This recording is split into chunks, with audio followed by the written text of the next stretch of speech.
Good morning everyone. चलो बच्चे लोग, very very good morning.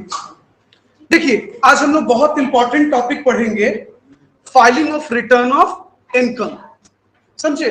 Filing of return of income यानी कि आईटीआर। देखिए हम लोग अपने मॉड्यूल को स्ट्रिक्टली फॉलो करते जाएंगे, लेकिन उससे पहले हम आपको थोड़ा थोड़ा सा ओवरव्यू देंगे हर टॉपिक का, ताकि हम लोग मॉड्यूल को समझ पाए। देखिए सबसे पहले कहता है filing of return of income. Sir ये है क्या? रिटर्न ऑफ इनकम हम किस चीज को बोलते हैं? देखिए क्या बोलता है return of income, full form क्या है? आईटीआर। आईटीआर क्या है दोस्त? आईटीआर एक स्टेटमेंट है। कैसा स्टेटमेंट है? जिसमें कोई भी एसएससी दो चीजों को बताता है। किसको किसको बताता है बच्चों? दो चीजों को बताता है। पहला, उसने टोटल इनकम कितना कमाया, और दूसरा उनका टैक्स लायबिलिटी कितना हुआ। यानी जो टैक्स पेयर है दोस्त, फर्निश करेगा। फर्निश का मतलब आपको बताएगा, प्रोवाइड करेगा। क्या क्या प्रोवाइड करेगा दोस्त? टोटल इनकम, मतलब उन्होंने टोटल इनकम कितना कमाया पहली बात, और उस पर टैक्स कितना बना वो आपको बताएंगे। टैक्स बना या जीरो है, या बना तो कितना बना, एक एक चीज जब tax payer income tax department को बताता है तो इसे हम क्या बोलते हैं? आईटीआर। इसको क्या बोलते हैं हम? आईटीआर। तो यहां तक आपको आईटीआर का मतलब समझ में आया? तान्या बेटा आईटीआर क्या है? अगर कोई आपसे कभी कोई पूछे आईटीआर क्या है, एकदम ध्यान से प्लीज मेरे साथ कम्युनिकेट करते रहिएगा। आज इस चैप्टर को ऐसा पढ़ना है कि जिंदगी भर याद रहे, और चूंकि इसका रियल लाइफ में बहुत यूज है। तान्या अगर कोई आपसे पूछे कि आईटीआर क्या होता है तो हम क्या जवाब देंगे? सीधा बैठिए, पहले सीधा बैठिए बेटा। हाँ अब बताइए आईटीआर क्या है? कस के बोलिए ना प्लीज। देखिए हम भी तबियत खराब है बट एनर्जी में है ना। चलिए बोलिए। हाँ ओके, ये तो आप रीड करके समझा दी। हमने भी क्या समझाया सर? आईटीआर एक डॉक्यूमेंट है, आईटीआर एक पेपर है, आईटीआर एक स्टेटमेंट है। ओके, जिसमें एसएससी क्या बताता है? एसएससी टोटल इनकम को बताता है, टोटल इनकम को बताता है, और क्या बताता है? टैक्स, हाँ टैक्स लायबिलिटी और टोटल इनकम। पेशेंट की तरह नहीं। चले हम हिम्मत हारे हैं। जब लगेगा कि बैटरी डाउन हो रहा है तो देखेंगे, जब तक गाड़ी चल रही चलाना है। आइए आगे चलते हैं। आइए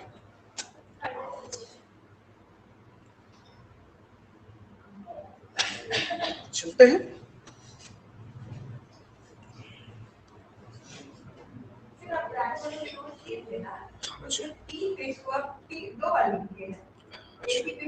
कोई बात नहीं, हो गया होगा। चलिए चलिए जल्दी से आते हैं। आईटीआर कहाँ चला गया हमारा पेज नंबर? अच्छा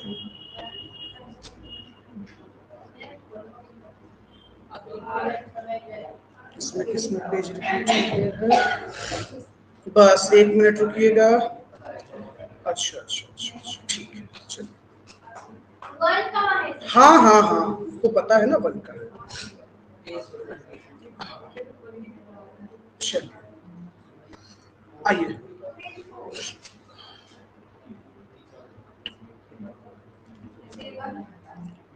चलिए। तो सबसे पहले हम आपको थोड़ा सा फ्रेम कर दें टॉपिक, है ना? ध्यान से मेरी बात सुनिएगा, एकदम समझना है। सब लिखने का काम बाद में होगा, आराम से घर पे लिखेंगे। ओके, हम स्क्रीन को थोड़ा पहले एडजस्ट कर लेते हैं। Sir compulsory filing of return of income. Sir क्या आप कहना चाह रहे हैं, क्या रिटर्न ऑफ इनकम फाइल करना कंपल्सरी है? हाँ, रिटर्न ऑफ इनकम फाइल करना कंपल्सरी है। किनके लिए कंपल्सरी है, कब कंपल्सरी है, हर एक चीज को हम आपको शॉर्ट में ब्रीफ में पहले समझाएंगे। देखिए सेक्शन 139 सबसेक्शन 1 कहता है, क्या कहता है तान्या? क्या बोलता है? Compulsory filing return of income, कि भैया रिटर्न ऑफ इनकम फाइल करना सभी एसएससी को कंपल्सरी है। देखिए, तो सर एक बात बताइए, अगर हमसे कोई सेक्शन 139 सब सेक्शन 1 के बारे में पूछेगा तो हम क्या बताएंगे? हम बताएंगे कि ये सेक्शन मैंडेटरी रिक्वायरमेंट बताता है, ये बताता है कि भैया रिटर्न ऑफ इनकम जरूरी है। अच्छा, कब भरना है? तो रिटर्न ऑफ इनकम को ड्यू डेट पर भरना है। क्या बात कर रहे हैं सर? कोई डेट है क्या? हाँ, डेट है। रिटर्न ऑफ इनकम का एक डेट है 31 जुलाई, 31 अक्टूबर और 30 नवंबर। सर ऐसा क्यों कह रहे हैं? क्या अलग अलग लोगों के लिए अलग अलग है? हाँ, पहले फ्रेम कीजिए किसके लिए है नहीं है वो हम आगे आपसे बात करेंगे। अभी पहले ये समझिए, रिटर्न ऑफ इनकम जरूरी है, मैंडेटरी है। कौन सेक्शन बताता है? सेक्शन 139 सब सेक्शन 1 बताता है। अच्छा सर, कब भरना है? जब दिल करे तब भरना है? Answer is no, due date पर भरना है। कब भरना है दोस्त? ड्यू डेट पर भरना है। सर ड्यू डेट क्या होता है? 31 जुलाई और 31 अक्टूबर। सर 31 अक्टूबर किनके लिए है सर? जितनी भी कंपनियां हैं और पार्टनरशिप फर्म हैं वो 31 अक्टूबर को भरेगा। इनको छोड़कर बाकी सब लोग 31 जुलाई को भरेंगे। सर हम लोग इंडिविजुअल कब भरेंगे? 31 जुलाई हमारे लिए डेट बताया गया है। और सर 30 नवंबर किनके लिए है? जो फॉरेन ट्रांजैक्शन में इन्वॉल्व है। एक दिन ऑब्जेक्टिव लेकर आए थे निखिल पूछने के लिए, तो वो लोग जो फॉरेन ट्रांजैक्शन में इन्वॉल्व हैं वो लोग 30 नवंबर का डेट उनको दिया गया है और पार्टनरशिप और कंपनी को 31 अक्टूबर दिया गया है। Individual HUF AOP BOI AJP को 31 जुलाई दिया गया है। हम आपको फ्रेम कर रहे हैं। अभी हम लोग मॉड्यूल पे जब चलेंगे ना तो चीजें समझ में आएंगी, क्योंकि मॉड्यूल थोड़ा सा टफ लैंग्वेज में लिखा हुआ है। तो जब हम फ्रेम कर देंगे ना तो आप तुरंत समझ पाइएगा। सर एक बात बताइए, अगर हम ड्यू डेट से पहले रिटर्न भर देते हैं या ड्यू डेट को रिटर्न भर देते हैं तो उसका कोई नाम है क्या? हाँ पता है बच्चों, वैसे रिटर्न को नॉर्मल रिटर्न बोला जाता है या नॉर्मल रिटर्न होता है या उसको रेगुलर रिटर्न बोला जाता है। तो अगर बच्चे, अगर कभी आपको कोई कहे रिमी आपने एक रिटर्न भरा बेटा और उस पर नॉर्मल रिटर्न कोई बोल दे, या कोई एसएससी कहे सर मेरे नॉर्मल रिटर्न में प्रॉब्लम है, तो समझ जाइएगा वो कहना चाह रहा है कि उसने ड्यू डेट से पहले या ड्यू डेट को अपना रिटर्न भर दिया है। अगर कोई आदमी ड्यू डेट को या ड्यू डेट से पहले रिटर्न भर दे तो उसे नॉर्मल रिटर्न बोला जाता है। पक्का? अच्छा सर एक बात बताइए, इंसान है ना, लेट हो गया, घर पे कोई प्रॉब्लम आ गई, जिंदगी में कोई समस्या हो गई, सर लाइफ है तो ऊंच नीच तो लगा रहता है हर इंसान के साथ। अगर हम ड्यू डेट को नहीं भर पाए तो ड्यू डेट के बाद भरे तो उसे क्या बोलेंगे? उसे बिलेटेड रिटर्न बोलेंगे। मैंने आपको भी पढ़ाया नहीं है कि बिलेटेड रिटर्न क्या होता है, हम आपको बता रहे हैं अभी। हाँ, हम लोग ये जानने की कोशिश कर रहे हैं। मान लो हम लोग मेडिकल कॉलेज के स्टूडेंट हैं, आज इमेजिन कर लो इतनी तरह की बीमारियां हैं, तो हम आपको बीमारी के बारे में अवेयर कर रहे हैं। अब इसका इलाज उपाय आगे पढ़ेंगे, समझ रहे हैं? We are just discussing each and every words related to filing of return of income, है ना? yes. तो सर बिलेटेड रिटर्न क्या होता है सर? अगर कोई आदमी ड्यू डेट के बाद टैक्स भरे उसे बिलेटेड रिटर्न कहते हैं। अंडर सेक्शन 139 सब सेक्शन 4 में आता है। हाँ सर, सर अभी तक आप 2 सेक्शन मजाक मजाक में भाषण बोल दिए। एक तो आपने कहा सेक्शन 139 सब सेक्शन 1 जो बताता है कि रिटर्न ऑफ इनकम कंपलसरी है, compulsory filing of return of income. भैया रिटर्न ऑफ इनकम भरो, जरूरी है। क्यों भरो? क्यों भरो? भैया लॉ कहता है। आगे चलें सर, ये सेक्शन ने टाइम भी बताया है। हाँ जी, क्या क्या बताया है?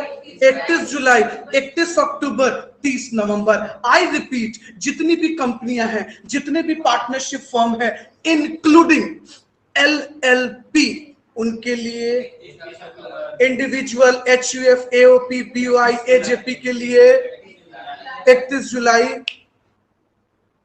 और जो फॉरेन ट्रांजैक्शन में इन्वॉल्व है 30 नवंबर।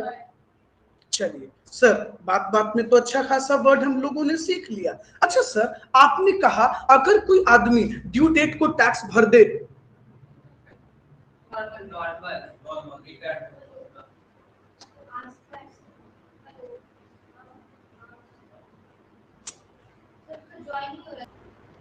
चलिए तो हम लोग क्या पढ़े दोस्त, हम लोग पढ़े अगर सतीश क्या पढ़े बाबू, अगर ड्यू डेट के बाद हम रिटर्न भरेंगे तो उसको क्या बोलते हैं, बिलेटेड रिटर्न बोलते हैं। वो किस सेक्शन में, हाँ 139 सबसेक्शन 4। अब जानते हो, तुम जानना चाहोगे सर बिलेटेड रिटर्न का कोई टाइम है क्या? हाँ 31 दिसंबर तक। मतलब सर थोड़ा समझाइए। दोस्त देखो, हम इनकम कमाए 22-23 में, कब कमाए जी तान्या? 22-23। ये तो प्रीवियस ईयर हो गया है ना तान्या? जिस ईयर में इनकम कमाते हैं बेटा उसको क्या बोलते हैं, प्रीवियस ईयर। बताओ तो इसका टैक्स किस ईयर में दिया जाएगा? 23-24। इसको क्या बोलेंगे, असेसमेंट ईयर। मान लो तान्या तुम इंडिविजुअल हो, ठीक है, तो तुम इसका टैक्स कब तक पे कर सकती हो बेटा? 31 जुलाई। बहुत सुंदर, 31 जुलाई। मान लिए अगस्त में तुम्हारी शादी हो रही थी, तुम तो तुम उसके शॉपिंग में इतना बिजी थी कि रिटर्न भरना भूल गई।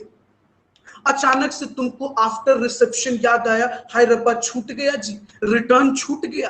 तो तुमको यह भी याद आया कि मेरे मास्टर साहब पढ़ाए थे बिलेटेड रिटर्न। तो बताओ तो 31 जुलाई को तुम नहीं भर पाई तो तुम्हारे लिए लास्ट डेट क्या है? 31 दिसंबर। ये क्या था दोस्त? ऑब्जेक्टिव। समझे? ये अपने आप में क्या था? ऑब्जेक्टिव।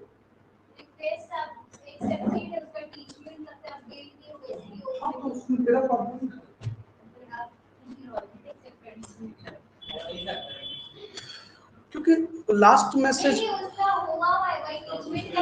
तो बउआ हम लोग का गलती क्या है इसमें? हाँ चलें, 31/12 लास्ट डेट क्या है? 31/12। तो 31/12 को हमारा लास्ट डेट है। उसकी बहुत क्लोज पार्टनर है, बोलेंगे तो उसको थोड़ा बुरा लगेगा, इसलिए पढ़ाई पर ध्यान दीजिए। तो लास्ट डेट क्या है दोस्त? 31 दिसंबर हमारा लास्ट डेट है। किसका? Belated return. तो तान्या जी अच्छे से याद हुआ आपको? बिलेटेड रिटर्न किसको कहते हैं बताइए तो? जो ड्यू डेट के बाद भरा जाए। सेक्शन बेटा 139 सबसेक्शन 4। निखिल बाबू लास्ट डेट क्या मिला है हमको टाइम? हाँ सर उसी असेसमेंट ईयर के दिसंबर वाला टाइम पीरियड। अच्छा सर उससे पहले भी तो भर सकते हैं? हाँ अगर उससे पहले भर लो तो अच्छी बात है, वेल गुड। आगे बढ़े, आगे बढ़े हम लोग। हाँ ये लास्ट टाइम है। चलिए तो सर ये हम लोग मोटा मोटी टॉपिक समझे, ओवरव्यू किए, पढ़े नहीं है अभी तो, बिलेटेड जानते भी नहीं है, बस वर्ड सीखे कि ऐसा भी कुछ होता है कि अगर लेट रिटर्न भरा जाए उससे बिलेटेड कहते हैं। कैसे तेज दिमाग में जा रहा है ना? पक्का? हाँ अरे वाह दोस्त तुम क्या बोले। हाँ अब ना तुम लोग किसी को बर्थडे विश करना, बिलेटेड बर्थडे, तो बोलना अंडर सेक्शन 139 सबसेक्शन 4 में। अच्छा मिंटू भैया का बर्थडे चल रहा है क्या?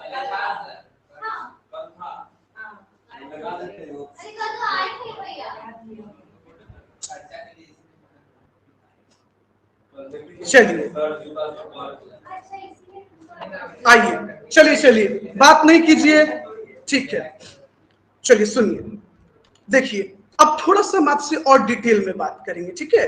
थोड़ा सा और इससे डिटेल में बात करेंगे, ध्यान से सुनते जाइएगा। चलिए एकदम अटेंशन दीजिए मेरी तरफ, ध्यान से सुनिएगा।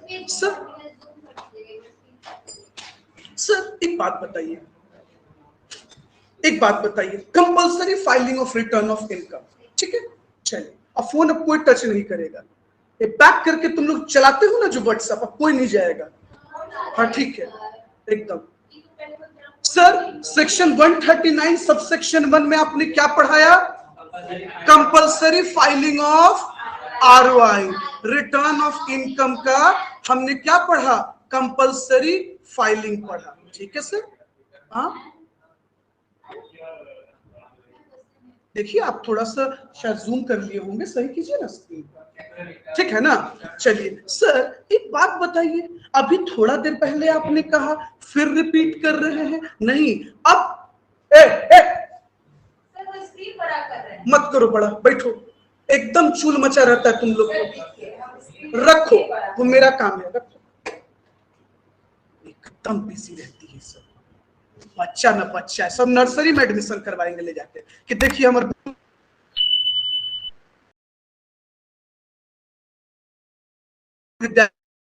एडमिशन लेगा, देखते हैं। आप लोग के लिए झूला लगवा देगी विशेष तरह से वो स्कूल की मैनेजमेंट कि भैया जो आए स्टूडेंट आया है नर्सरी में, बैठ के झूलिएगा। आइए सुनिए, चलिए बात मत कीजिए सर। अभी तो थोड़ा देर पहले आपने बताया था रिटर्न ऑफ इनकम कंपलसरी है। अरे ये थोड़े बताया आपको कि कब कंपलसरी है। अब सुनिए मेरी बात, कहता है जितनी भी कंपनी है और जितना भी पार्टनरशिप फर्म, मैंने क्या बोला? कंपनी और फर्म। तो सर फर्म में तो सब आता है, नॉर्मल पार्टनरशिप फर्म और एलएलपी सब आता है। हाँ सर बिल्कुल। तो सर पार्टनरशिप फर्म और कंपनी के लिए क्या आरओआई कंपलसरी है? हाँ बच्चे, आरओआई क्या है?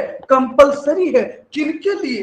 कंपनी के लिए और पार्टनरशिप फर्म के लिए। सर चाहे प्रॉफिट हो चाहे लॉस हो, यस, चाहे प्रॉफिट हो चाहे लॉस हो, आपको ड्यू डेट से पहले या ड्यू डेट तक रिटर्न भरना जरूरी है। अच्छा, आप कुछ नया सीखे अभी? अभी तो आपने बस कंपलसरी सीखा। किसके लिए कंपलसरी? आपने ये सीखा, आपने ये भी सीखा, चाहे प्रॉफिट हो चाहे लॉस हो, हर हाल में ये क्या है? कंपलसरी है। समझे? ओके। तो सर क्या रिटर्न ऑफ इनकम दोनों के लिए कंपलसरी है? हाँ। अच्छा सर एक बात बताइए, कंपनी को छोड़कर एनी अदर पर्सन, कंपनी और पार्टनरशिप को छोड़कर इनके लिए भी कंपलसरी है? हाँ देखिए क्या बोलता है, कहता है अगर टोटल इनकम बेसिक लिमिट से ज्यादा है। अब यहां बड़ा काम का बात है, बेटा टेंशन से सुनना। सर एग्जाम्पल, निखिल का इनकम, निखिल ट्यूशन पढ़ाते हैं, एक एग्जाम्पल ले लेते हैं, या अपने शॉप पर बैठते हैं, अंकल जी निखिल को पार्ट टाइम पेमेंट करते हैं और निखिल का टोटल इनकम 3 लाख रुपए हो गया। सर क्या निखिल पर आरओआई कंपलसरी है? Answer is yes. Sir Nikhil को टैक्स तो नहीं देना? हम कब बोल रहे हैं दोस्त कि टैक्स देना कंपलसरी है? निखिल पे टैक्स नहीं बनता, लेकिन रिटर्न ऑफ इनकम बनता है। समझ पाए? इनकम टैक्स इनका गला नहीं दबाएगी, आओ आओ टैक्स दो, नहीं। वो तो पता है आपको कि 5 लाख तक रिबेट उबेट मिलाकर टैक्स तो नील हो जाएगा, लेकिन रिटर्न ऑफ इनकम जरूरी है। अभिषेक आज क्यों नहीं आए हैं? हाँ, तुम बहुत डिफेंड करते हो, सच बताओ। तो बचाता है, जो कि एकदम गलत बात है। अच्छा मित्र का काम ही नहीं। चलिए ठीक है। हाँ तो एक बात बताइए बुआ, सर ये जो आप कह रहे हैं पर्सन, एनी अदर पर्सन, तो सर इनमें कौन कौन आएगा? इनमें कौन कौन आएगा? Individual, HUF, AOP, BOI, AJP. Sir 7 लोग होते ही हैं, 7 पर्सन। आप 2 को पहले ही अलग कर दिए तो 5 बचा। तान्या, तान्या एक बात बताइए, आपके नाना जी 60 ईयर से अबव के हैं, है ना? ठीक है, हम एक एग्जांपल लेते हैं। उनका टोटल इनकम 4.5 लाख है फॉर एग्जांपल, सपोज। तो क्या उन पर आरओआई कंपलसरी है क्या? कैसे?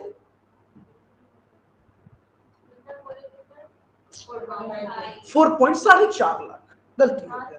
कैसे कंपलसरी है? हाँ, बेसिक लिमिट कितना है नाना जी का? हाँ सर जो लोग 60 साल से ऊपर होते हैं उनका बेसिक लिमिट 3 लाख होता है सर, तो उनको तो रिटर्न भरना पड़ेगा ना। तो बात समझ में आया सतीश? वैसे हर लोग जिनका बेसिक लिमिट से ज्यादा हो उन पर आरओआई मैंडेटरी है। एक एग्जांपल लेते हैं, रिमी का इनकम 2,40,000 है टोटल इनकम, तो क्या इन पर कंपलसरी है क्या आरओआई? No sir. हाँ सतीश, तुम्हारा पॉकेट मनी, तुम्हारा इनकम 2,60,000 हो गया, क्या तुम पर आरओआई कंपलसरी है क्या? सतीश को सोचने दो, पक्का? ठीक है। आनंद, आपके दादाजी 85 इयर्स के हैं, इमेजिन कर लीजिएगा। आप लोग सुनिएगा, आनंद के दादाजी का जो एज है वो 85 ईयर, 85 साल है, और आनंद के दादाजी का इनकम जो है वो है 4,80,000 टोटल इनकम। क्या उन पर आरओआई कंपलसरी होगा क्या? नहीं। अच्छा, अगर आनंद के दादाजी का टोटल इनकम 6 लाख होता? क्यों? क्योंकि 5 लाख से ज्यादा है। चलिए, होप सो आप समझ पाए होंगे। आगे बढ़े, आगे बढ़े। चलिए, एकदम सुनते जाइएगा सब लोग अच्छे से। अच्छा सर, एक बात बताइए, ये जो आप कह रहे हैं उस total income exceeds basic exemption limit, तो सर ये टोटल इनकम कैसे निकालना है? सर ये टोटल इनकम वही टोटल इनकम है जो हम लोग पहले लाते थे? नहीं, यहां थोड़ा सा डिफरेंस है। क्या बात कर रहे हैं सर? हाँ, देखिए क्या बोलता है, whose total income exceeds basic exemption limit without giving exemption। मतलब सर, अगर वो आदमी सेक्शन 54, आपको याद है, घर बेचकर घर लेना, खेती वाली जमीन बेचकर खेती वाली जमीन लेना, कंपलसरी एक्विजिशन करना, है ना? तो सेक्शन 54, 54B, 54D, EC और F। अच्छा, डी गलती से 2 बार लिखा गया, माइंड मत कीजिएगा। सर इन सब डिडक्शन को हटाने के बाद देखेंगे। हाँ, इन सब एग्जम्पशंस को मत कंसीडर कीजिएगा, इन सब एग्जम्पशंस से पहले देखना है आपको टोटल इनकम। सर मतलब देखिए, एक आदमी को लॉन्ग टर्म कैपिटल गेन हुआ है 4 लाख का, समझे, और इसने एक मकान बनाया था और सेक्शन 54 में 3 लाख का एग्जम्पशन ले लिया, तो इसका तो इनकम 1 ही लाख हुआ ना। तो आपको ये नहीं देखना है, आपको एग्जम्पशन देने से पहले वाला इनकम देखना है। इस बात को समझिए, आपको क्या देखना है? एग्जम्पशन से पहले वाला इनकम देखना है। आगे चले, आगे देखिए, कहता है without giving deduction under chapter 6 से। सर बिना डिडक्शन दिए हुए, सर उस हिसाब से तो हर कोई धरा जाएगा, यही तो खेला है। आपको क्या लगता है, गवर्नमेंट जो लॉ बनाती है वो आपके फेवर में बनाती है? अच्छा, ये चैप्टर 6 से क्या है दोस्त? 80C से 80U वाले चैप्टर को कह रहा है। सर उस हिसाब से तो रेयर उम्मीद है कि कोई बचे। हाँ, अच्छा सर, क्या ऐसे लोगों को आरओआई भरना कंपलसरी हो जाता है? हाँ मेरे भाई, हाँ, जिनका टोटल इनकम बेसिक लिमिट से ज्यादा हो। लेकिन वो टोटल इनकम, 2 चीज को एक्सक्लूड करके सोचना, डिडक्शन मत देना 80C से 80U वाला, और अगर तुम उसको 54 के सीरीज में बेनिफिट दिए हो तो हटा दो।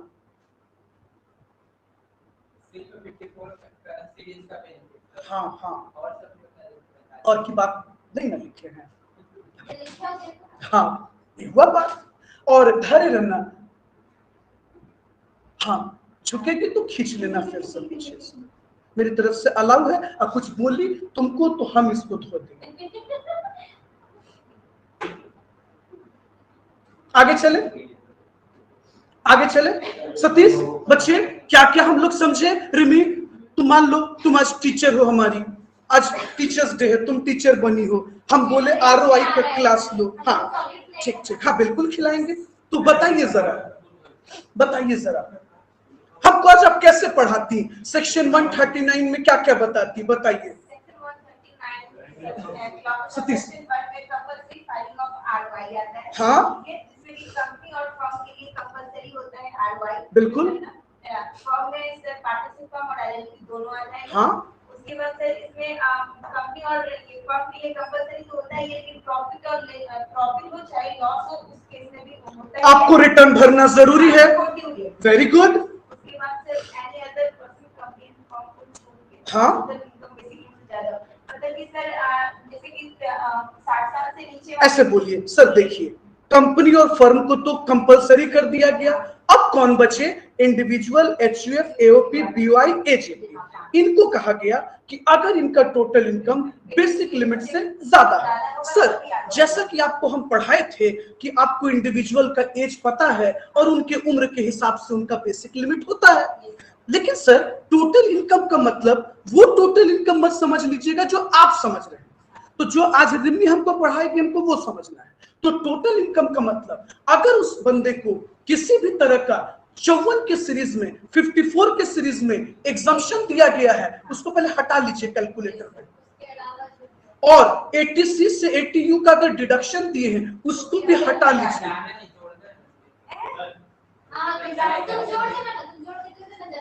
आप लोग समझ गए ना? आप लोग समझ गए ना मेरा रेफरेंस? हाँ, तो उसके बाद आप देख लीजिएगा कि एक्चुअल में कितना है। वो लोग समझ गया कि टोटल इनकम आता है इन सबको माइनस करने के बाद, तो हटाने का मतलब है वापस जोड़ना। इसीलिए वो लोग तुमको कहा कि तुम जोड़ लो। समझ गया मेरा बात भाई, है ना?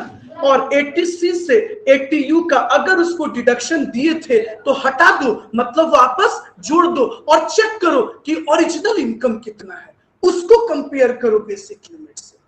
सर सच में टैक्स ना एकदम नाक में दम करने वाला कॉन्सेप्ट है। हाँ दोस्त समझिए, ऐसे थोड़े हर कंपनी को लीगल एडवाइजर्स की जरूरत होती है और आपके बिना काम चलेगा नहीं, क्योंकि पैसा कितना भी हो, हर आदमी के पास टैक्स का इतना नॉलेज, वो धंधे का मालिक हो सकता है, एंटरप्रेन्योर हो सकता है, बड़ा से बड़ा लीडर हो सकता है, लेकिन जरूरी तो नहीं कि टैक्स में एक्सपर्टीज हो। तो आपकी जरूरत तो लगेगी।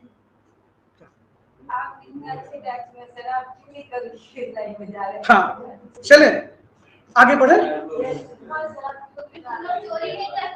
यस चले आगे बढ़ा जाए, आगे बढ़ा जाए, आगे चले। अच्छा सर एक बात बताइए, ये तो आपने मोटा मोटी बात बता दिया कि रिटर्न कंपलसरी है। जानते हैं मॉड्यूल पढ़िएगा ना तो सरकार को ऐसा चूल मचा हुआ है कि भैया देखिएगा कैसे नाटक करता है। कहता है अगर किसी के करंट अकाउंट में, आपको पता है करंट अकाउंट किनका ओपन होता है? बिजनेस का। तो कहता है डिपॉजिट इन वन और मोर करंट अकाउंट। मान लीजिए कि सतीश का करंट अकाउंट है, अगर एक साल में 1 करोड़ से ज्यादा का करंट अकाउंट में डिपॉजिट हो चुका है तो आप पर आरओआई कंपलसरी हो जाएगा। सर एक बात बताइए, प्रॉफिट को तो हम नहीं ले रहे हैं, नहीं, हम कब कहे कि तुम प्रॉफिट को कंसीडर करो? वो कह रहा आरओआई फाइल करो। मान लीजिए आनंद अपनी पत्नी को घुमाने फॉरेन गए, सिंगापुर, और 2 लाख का खर्च हुआ। और जानते हैं ये टैक्स ही नहीं भरते, आरओआई नहीं भरते, तो हमारी सरकार कहती है कि अरे बबुआ तू फॉरेन घूमने गया था तो 2 लाख का खर्चा करके आया है और कहते हो कि हमको इनकम ही नहीं है, पहले आरओआई तो भरो तब हम देख लेंगे तुमको। यानी पहले अपना डेटा तो हमको रिवील करो, बाकी हम पे छोड़ दो ना। तो सरकार जानते हैं ये जो कैशलेस इकोनॉमी बनाने का जो मुद्दा है ना, वो ये नहीं है कि कैश के मूवमेंट्स को रोकना, आपको एडवांस बनाना। खेला चल रहा है, आपका एक एक इंफॉर्मेशन कलेक्ट किया जा रहा है। एग्जाम्पल, मॉल में जब आप शॉपिंग करते हैं वहां पर अपना फोन नंबर आपसे लेता है, आप मोबाइल खरीदते हैं वहां आपसे आपका फोन नंबर लेता है, और आपको पता है आपके फोन नंबर आधार से लिंक्ड है और आपके पैन कार्ड लिंक्ड है। यानी overall moral of the story, दुनिया भर में आप जितना ट्रांजैक्शन कर रहे हैं, एक एक ट्रांजैक्शन का डिटेल गवर्नमेंट कलेक्ट कर रही है। यानी सरकार डाटाबेस क्रिएट कर रही है और एक सर्टेन समय के बाद देखिएगा सबका लंका लगेगा। ये कोई कैशलेस नहीं चल रहा है दोस्त, ये खेला जो है आपको कन्वीनियंट के लिए नहीं है, सरकार अपना कन्वीनियंट बनाएगी एक टाइम के बाद। अब हाँ, ठीक है, आगे चले, आगे चले। सर एक बात बताइए, अब तो ज्वेलरी के दुकान को भी दोस्त इंस्ट्रक्शन दे दिया गया है कि बिना आधार कार्ड लिए ज्वेलरी नहीं सेल होगा। मतलब एक बात बता रहे हैं, ऐसा क्यों दोस्त? आदमी ब्लैक मनी को कहां लगा देता है? जेवर ज्वेलरी की तरफ, गोल्ड की तरफ। तो गवर्नमेंट कंट्रोल नहीं कर पाती थी।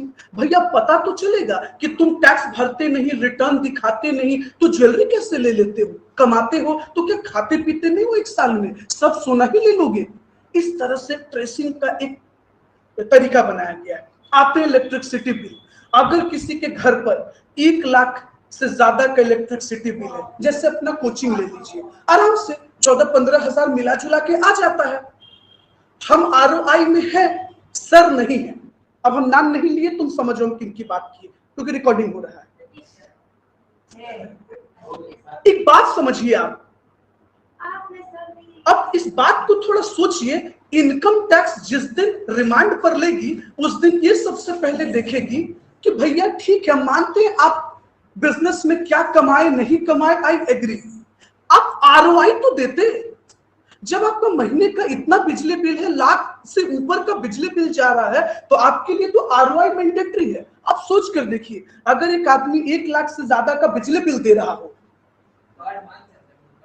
पर यार आपको कम लग रहा है? 1 लाख का हम बिजली बिल दे रहे हैं तो आदमी अर्निंग पोजीशन में आएगा ना। देखिए सरकार ये नहीं कह रही है दोस्त कि नहीं तुम टैक्स ही दो, हम ये नहीं कह रहे कि धंधा में प्रॉफिट ही हो रहा है। सरकार भी ये बात मानती है कि हो सकता है यार तुम लॉस में हो, आई एग्री, रिटर्न तो भर दो। समझ रहे हो? अच्छा तुम सोच कर देखो क्या गलत बोली सरकार, है ना। उसके बाद देखिए कहती है aggregate deposit in saving account. अगर 1 साल में डिपॉजिट, ऑनलाइन ट्रांजैक्शन नहीं, जैसे हम लोग का ऑनलाइन ट्रांजैक्शन होता है, पेमेंट आया हम कहीं और भेजे, कहीं और भेजे, या ऑनलाइन है। डिपॉजिट की बात कर रहे हैं, हम खुद अपने खाता में कैश रखेंगे और कैश निकालेंगे। अगर झप्पी लिया ना, हाँ ठीक, अगर आप अभी तू झप्पी ले रहा था, हम एकदम 2 लाख मार के गिरा देंगे बैंक से। और यही परमिशन उसको देते।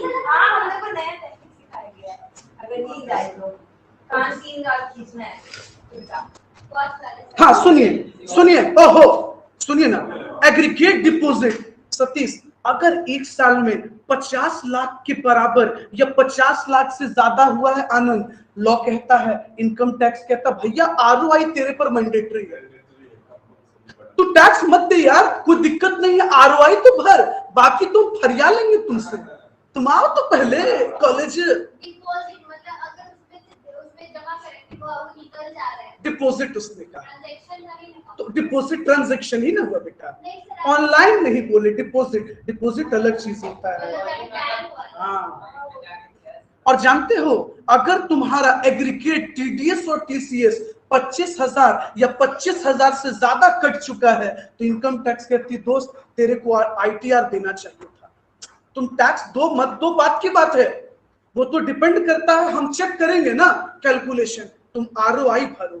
और जानते हो अगर तुम्हारे बिजनेस का टर्नओवर 60 लाख से ज्यादा है या ग्रॉस रिसिप्ट 10 लाख से ज्यादा है, तो तुमको आरओआई भरना कंपल्सरी हो जाता है। मान लीजिए कोई डॉक्टर है, इसीलिए आप देखिएगा डॉक्टर लोग बिल जल्दी देते नहीं है। रेयर केस में आपको और हमको पता है कि कंसल्टेशन मांगा जाता है। अगर हर आदमी जागरूक हो जाए ना दोस्त, और सब लोग जितना लोग पेशेंट दिखाने जाते हैं, दिखाने के बाद कहें सर कंसल्टेशन दे दीजिएगा, हमको ना रिइंबर्समेंट हो जाता है मेरे पापा का, हो चाहे मत हो, हो चाहे मत हो, सब आदमी अगर लेने लगेगा तो ग्रॉस रिसिप्ट दिखने लगेगा। अब ग्रॉस रिसिप्ट दिखने लगेगा, वो आईटीआर में आ जाएंगे। आईटीआर में एक बार आ गए तो बाकी तो इनकम टैक्स खेला खेलने में क्या है। इनकम टैक्स का कहता क्या है, पहले आओ तो, और एसएससी का कहना है बुलाती है मगर जाने का नहीं। तो आईटीआर बुला रहा है, आओ ना बाबू, बाद में तो हम तुम्हारा कल्याण करिए देंगे। हाँ बोलो ना, बोलो ना। आरओआई मतलब सर रिटर्न क्या फायदा है और क्या नुकसान है, मतलब अगर भरते हैं तो उससे क्या फायदा मिलता है और अगर नहीं भरते तो उससे क्या। तो थोड़ा सब्र करोगी तब ना, अभी तो आरओआई पर बात ही कर रहे हैं। बहुत फायदा है, फायदा है। अगर हम फ्यूचर में कभी हमको लोन उठाना हो इमरजेंसी में, जैसे देख लीजिए हमारे पास आईटीआर अपडेट है। अगर हमको कभी आर्थिक कोई इश्यूज आई और हमको नीड रहा तो बैंक तुरंत हमको दे देगी, क्योंकि मेरा ट्रैक रिकॉर्ड आईटीआर का है। 1 मिनट रुकिएगा, हम म्यूट करेंगे फिर ये बात करेंगे, चलते हैं। तो दोस्त ये आप समझ पाए बच्चे लोग कि आईटीआर इतनी हालात में क्या है, जरूरी है। तो सेक्शन 139 सबसेक्शन 1 आपको, हमको ना बेटा सब हम दे देंगे कंपल्सरी, इसका पीडीएफ बना दिए प्रिंटेड, आप भेज देंगे, आज प्रिंट करा दीजिएगा। चले, वो सभी बोले हैं क्वेश्चन। हाँ वो हमको दे दिए थे, हम भेजना भूल गए हैं, हम सब भेज देंगे आज। आगे बढ़े, चलिए कोई बात नहीं, ठीक है। तो हम लोग इतना टॉपिक समझ गए, आइए आगे बढ़ते हैं। अब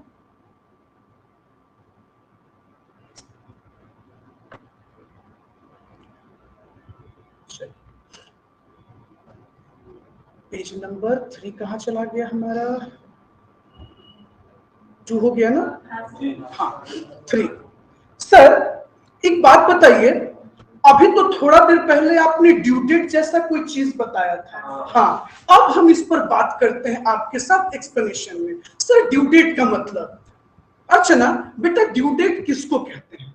ड्यू डेट वो प्रिस्क्राइब टाइम है, इनकम टैक्स के द्वारा बताया वो समय है जिसमें अपने को क्या करना होता है, टैक्स पे करना होता है। किस सेक्शन में लिमिट? Under section 139 subsection. ये कितने पार्ट में डिवाइड है? 31 जुलाई, 31 अक्टूबर। 31 जुलाई किन के लिए? In the case of any other SSC. मतलब सर 5 लोग, 5 पर्सन। तान्या बेटा 5 पर्सन में कौन कौन आ गए? Individual, HUF, AOP, POI, AJP. Satish एक इंडिविजुअल है जो फॉरेन ट्रांजैक्शन करता है। एग्जाम्पल अमन ना फॉरेक्स का बिजनेस कर रहा है, फॉरेन एक्सचेंज का बिजनेस होता है ना, जैसे आप शेयर्स में करते हैं वैसे बिजनेस कर रहा है। तो अमन के लिए अब 31 जुलाई रखोगे या 30 नवंबर पे शिफ्ट करोगे? 30 नवंबर। कहता है दोस्त any SSC who engaged in international transaction, उनको 30 नवंबर का टाइम दिया गया है। अच्छा सर ऐसा क्यों किया गया है? दोस्त तुम देखोगे आजकल लोग क्रिप्टो के ट्रेडिंग में है। क्रिप्टो करेंसी, बिटकॉइन वगैरह। हाँ सर वो लोग जो इंटरनेशनल शेयर्स डीलिंग करते हैं उनके लिए है। तो सर वो हर लोग जो इंटरनेशनल में आ जाएगा उसके लिए 30 नवंबर। अच्छा सर कंपनी और पार्टनरशिप फर्म के लिए 31 अक्टूबर। अच्छा सर आप ना एक चैप्टर हम लोग को पढ़ाए थे पीजीबीपी, जिसमें आप हम लोग को प्रिजम्पटिव इनकम वाला एक टॉपिक पढ़ाए थे, याद है आपको? आप प्रिजम्पटिव बेसिस पे टैक्स पे कर दो, याद करो, है ना, टर्नओवर का। ठीक है, तो कहता है person required to be audited under section 44 AB, वैसा बिजनेस, वैसा सोल प्रोप्राइटर जो बिजनेस कर रहा है लेकिन उसका बुक्स ऑफ अकाउंट्स ऑडिट के अंदर आ जाता है, उस पर ऑडिट कंपलसरी हो जाती है, उसको 31 जुलाई से निकाल के कहां कर दिया गया है? डेट देखो ना स्क्रीन पे, 31 अक्टूबर। चले, हाँ, क्योंकि प्रिजम्पटिव वाले अगर उस इनकम, देखिए सुनिए बाबू, प्रिजम्पटिव हम आपको पढ़ाए थे, अब याद दिलाते हैं आपको एक चीज और पढ़ाए थे। जो लोग ना प्रिजम्पटिव से भी इनकम कम दिखाना चाहते हैं, जैसा आप याद करो, हम आपको पीजीबीपी में पढ़ाए थे कि आप अपने टर्नओवर का 8% इनकम मान के पे कर दो। लेकिन एक आदमी का कहना है कि मेरा इनकम उससे भी कम हुआ है। सरकार कहती है मोस्ट वेलकम, आई एग्री, हम मान लेंगे, लेकिन अपना बुक्स ऑफ अकाउंट्स बनवाओ, अपने अकाउंट्स को सीएस से ऑडिट करवाओ, तब हम मानेंगे। तो दोस्त, जिन पर ऑडिट कंपलसरी हो गया उनको 31 जुलाई से निकाल कर कहां कर दिया गया? 31 अक्टूबर। समझ में आया कुछ? पता है ये सब टॉपिक आपको क्यों फ्रेम कर रहे हैं? अगर ये सब हम आपको आइडिया बिल्डअप नहीं करेंगे तो इस मॉड्यूल को पढ़ना थोड़ा सा ज्यादा डिफिकल्ट है। समझ तो आप जाइएगा, बट इस तरीके से लिखा गया है टेक्निकल कि मतलब आपको ना दबाव में साइकोलॉजिकली ला देगा। तो जब हम एक एक चीज आपको फ्रेम कर देंगे ना, तो देखिएगा, आप एक रीड कीजिएगा, पूरा मॉड्यूल हम आपको रीड करके समझा देंगे। तो पहले हम आपको बता तो दें ताकि जब हम रीड करें तो आप तुरंत तुरंत समझ पाओ। Tanya, have you got it? आइए, हाँ हमको ना सब दे देंगे। बोले ना पीडीएफ बना दिए, प्रिंटेड पीडीएफ बन गया।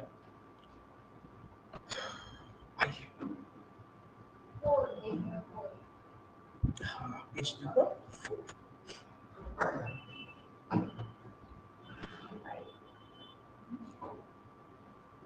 4।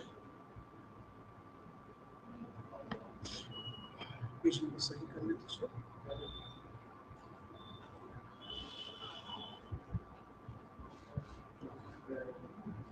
आइए देखिए, आपके ना मॉड्यूल में बहुत लास्ट में एक टॉपिक दिया गया, पता है, क्योंकि ये नए अमेंडमेंट में आया है तो बड़ा इंपॉर्टेंट है। रुकिए जरा एक बार देखिएगा, एक टॉपिक आएगा, अगर हम आपको ये फ्रेम नहीं करेंगे ना तो आपके लिए समझना बहुत डिफिकल्ट हो जाएगा। ये नया एक टॉपिक ऐड किया है इन लोगों ने, मतलब इन लोगों ने नहीं, मिनिस्ट्री ने ऐड किया है, तो जानना बड़ा जरूरी है अपने। देखिए सेक्शन 139(8)(a) अपडेटेड रिटर्न। समझे? अगर हम आपको ऐसे रीड करके बताएंगे ना बहुत भारी लगेगा, तो हम आपको स्लोली स्लोली फ्रेम करते हैं। सुनिए, ये हम लोग पढ़ेंगे बहुत लास्ट में, लेकिन इसका आइडिया हम आपके दिमाग में पहले ही रख देंगे। बंद कर दिया जाए।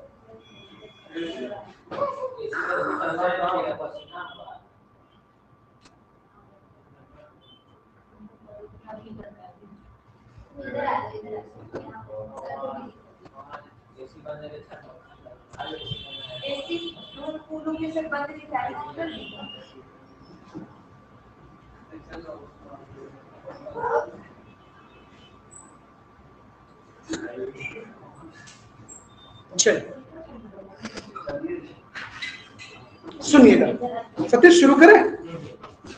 आइए देखो बुआ, पेज नंबर 4 पर आए हम लोग। सुनो बुआ, अभी हम आप लोग को पढ़ाए थे ना एक नॉर्मल रिटर्न पढ़ाए थे ना। क्या था नॉर्मल रिटर्न? जो ड्यू डेट को या ड्यू डेट से पहले टैक्स भर दिया जाए उसे नॉर्मल कहते हैं। और एक बिलेटेड पढ़ाए थे जो ड्यू डेट के बाद भरा जाए। देखो, तुम जानते हो इंसान गलती का पुतला है, मिस्टेक। हर गलती करने के बाद, जैसे पता है अभी हम आपको जब कोई भी बात समझाते हैं आपको उल्टा लगता है। हम आपको जब बताते हैं कि जितना पढ़े हो उसको बार बार पढ़ो तब एग्जाम निकलेगा, ना कि सिलेबस कंप्लीट करने से। अभी नहीं समझ में आएगा, ये बाद में समझ में आएगा। ये हर इंसान के साथ है। सुनिए, तो देखिए सतीश, अगर नॉर्मल रिटर्न और बिलेटेड रिटर्न में हमसे कोई मिस्टेक हो गया हो, कोई गलती हो गई हो, इशिका, हम इनकम शो करना भूल गए, टोटल करना सही से भूल गए। जैसा कि आप लोग देखते हैं क्लास में जितने स्टूडेंट है, कभी टोटल करने बोलो तो सबके कैलकुलेटर पे अलग नंबर आता है। हाँ, कैलकुलेटर की गलती है, कैशियो की गलती है, ऑरपेट की गलती है। आप लोग की थोड़े, आप लोग तो आइंस्टीन है, आप लोग से गलती नहीं होता है। तो सुनिएगा, ऐसे सिचुएशन में इनकम टैक्स ने एक प्रावधान बनाया सतीश, अगर आपसे नॉर्मल रिटर्न में गलती हो गई, बिलेटेड रिटर्न में गलती हो गया, तो तुम इसको रिवाइज्ड कर दो। क्या कर दो? रिवाइज्ड कर दो। सर कितनी बार रिवाइज्ड कर दो? वैसे ही जैसे उसके बाद हम बोलते हैं ठीक से जोड़ो, फिर भी अलग अलग देते हो। Multiple number of times. हाँ, हर पेपर में यही करते हो। तो पता है इनकम टैक्स को पता था कि जाज सर के जो स्टूडेंट हैं वो सब ऐसे ही हैं, जितना बार बोलोगे उतना बार गलती बताएगा। तो लॉ कहता है multiple number of time revise कर सकते हो। कितना तक? कितना बार? Multiple number of times revise कर सकते हो। तो सुनो सुनो सुनो सुनो, हम तुमको एक नया चीज आज क्या पढ़ाए? मैंने आपको यह बताया कि लॉ में रिटर्न को सही करने का, रेक्टिफाई करने का प्रोविजन है सतीश। वैसे ही जैसे अकाउंट्स में रेक्टिफिकेशन ऑफ एरर चैप्टर था, वैसे ही टैक्स में रेक्टिफिकेशन ऑफ रिटर्न कह सकते हो। सर कौन सा सेक्शन? 139 सबसेक्शन 5। सर अब बात बात में 3 सेक्शन खींच दिए। 139 सबसेक्शन 1, 139 सबसेक्शन 4, 139 सबसेक्शन 1 में पढ़ाए कंपलसरी फाइलिंग, 4 में पढ़ाए बिलेटेड और 5 में पढ़ाए रिवाइज्ड। अच्छा सर एक बात बताइए, रिवाइज्ड करने का भी कोई लास्ट डेट होगा ना? हाँ, वही लास्ट डेट है जो बिलेटेड का है, 31 दिसंबर। उस करंट असेसमेंट ईयर का 31 दिसंबर। अमन प्लीज फोकस यार, फोकस। वहां से सर थोड़े बोल रहे हैं, सर तो यहां बैठे। ठीक है, चले सुनिए। देखिए एक नया चीज ऐड हुआ है सतीश मान लेते हैं कि आपने कोई रिटर्न नहीं भरा, कभी 2 साल 3 साल से रिटर्न नहीं भरा, आपने बिलेटेड रिटर्न भी नहीं भरा। सर जब कोई रिटर्न ही नहीं भरा तो बिलेटेड तो दूर की बात, मतलब भरा ही नहीं। सर ऐसे लोगों के लिए कोई चांस है? नया सेक्शन आया है ITR U, उल्टे लोगों के लिए आया है U। ऐसे याद रखिएगा, जो दिमाग से पैदल है उसके लिए क्या आया है? ITR U। बोलता है सेक्शन 139(8)A। अच्छा जानते हैं ये कहीं ना कहीं अगर किसी को, सतीश एक एग्जांपल लो यार, अगर एक आदमी को डर हो गया है कि इनकम टैक्स के वो रडार पे आ गया है, या इनकम टैक्स उसको कहीं से पता चला कि इनकम टैक्स उसके पीछे पड़ गई है, उसके इनकम का इन्वेस्टिगेशन चल रहा है इंटरनली, तो दोस्त उसको क्या करना चाहिए? नोटिस आए, रेड पड़े, उससे पहले जाके, हे माय बाप हम भूल गए थे, सपना में खोए हुए थे, लवलाइटिस का रोग हो गया था। ऐसा कीजिए, हम नॉस्टैल्जिया में जी रहे थे, हम तो गन्ना के खेत चले जाते थे। आनंद शांत रहिए। तो जानते हैं सतीश उनके लिए कौन सा ITR आया है? ITR U। जानते हैं कौन सा सेक्शन है? 139(8)A, नया वाला। अच्छा सर, तो सरकार ऐसे नॉस्टैल्जिया वाले लोग, सपना वाले लोगों को कितना समय दी है? बढ़िया से समय दिए 2 साल तक। अब सुनिए मेरे कहने का मतलब, अगर एक आदमी, ठीक है सुनिए, रिकॉर्डिंग देखिएगा ना तो अटेंशन से सुनिएगा, क्योंकि वहां भूलने का चांस ज्यादा होगा, क्योंकि अभी आप फेस टू फेस सुन रहे हैं। ध्यान से सुनिए दोस्त, जिस ईयर में हम इनकम कमाते हैं उसको कौन सा ईयर बोलते हैं सतीश? Previous year. मान लो प्रीवियस ईयर 22-23, सुनना ध्यान से सुनना, प्रीवियस ईयर 22-23 में हम कमाए। नीतीश मेरा टैक्स भरने का कौन सा असेसमेंट ईयर होगा? पक्का? देखो हम लिखे 23-24, हम इंडिविजुअल हैं। सतीश हम इंडिविजुअल हैं, हमको मैक्सिमम टाइम कितना मिला है? 31 जुलाई। All good. लेकिन हम कैसा आदमी निकल गए? नॉस्टैल्जिया वाला, सपना वाला। तो जानते हैं लॉ कहता है कि भैया तुमको हम 2 साल का समय देंगे, 31 मार्च 2026 तक का टाइम देंगे। तो सर इसका तो कोई मिसयूज भी तो कर सकते हैं। ये अच्छा चीज है सर एक बात बताइए, इतना समय क्यों मिला है? दोस्त, पुराने इनकम को खोजने में टाइम भी तो लगेगा। ऑब्वियसली सारा बिगड़ा हुआ चीज है, उलझा हुआ चीज है। ऐसा थोड़े है दोस्त कि टैक्स भरने के चक्कर में तुम पूरा धंधा पानी तो नहीं ना रोक दोगे, सब कुछ चलाओगे, तो तुमको वक्त देना पड़ेगा। तो इनकम टैक्स तुमको 2 साल का समय दिए। ऑप्शन देखिए, सॉरी ऑब्जेक्टिव पर आइए। अगर आपसे कोई पूछता है आईटीआर यू क्या है, उनके लिए है जिन्होंने ना तो नॉर्मल रिटर्न भरा और ना बिलेटेड भरा। सर आईटीआर यू का मुद्दा किस सेक्शन में है? 8A 139(8)A। कितना साल तक का समय मिला है? 2 साल। दोस्त तब ना तुम प्रीवियस ईयर 22-23 में कमाए हो और तुमको समय मिल रहा है 31 मार्च 2026 में मिला है ना? तब आपको 2 साल का समय मिला कि नहीं मिला? असेसमेंट ईयर 23-24, 24-25 और 25-26। अरे दोस्त 23-24 तो उसको ऐसे भी मिलता ही ना यार, नॉर्मली भी। तो एक्स्ट्रा क्या हुआ? एक्स्ट्रा हुआ 24-25 और 25-26 ना। वो तो बहुआ उसका अधिकार है ही। 23-24 तो उसका फंडामेंटल राइट है। आप उसको अधिकार से कितना हटके दिए? 2 ही ना। हाँ, इसीलिए हम लोग कहते हैं कि 2 साल एक्स्ट्रा। हाँ, ये मत कहिएगा, वो तो उसका अधिकार है। देखिए 23-24 तो उसका राइट है ही ना बाबू। नॉर्मल रिटर्न में भी तुम उसको देते कि नहीं देते? तब आगे चले। रिमी ने कहा सर इसका क्या फायदा है? सतीश मत सुनिएगा इसका, ये हौच-पौच याद रहेगा। साइंस वाला बुद्धि लगाता है, हौच-पौच याद रहेगा। हाँ सुनिए सर, अरे सुनो ना, इंटरेस्टिंग चीज देखो। जानते हो तुम रिवाइज्ड रिटर्न में अपना इनकम कम कर सकते हो। सर एग्जांपल, हम गलती से ज्यादा इनकम दिखा दिए, गलती से, तुम रिवाइज्ड रिटर्न में ठीक कर सकते हो। लेकिन जानते हो अपडेटेड रिटर्न में कोई ऑप्शन नहीं है।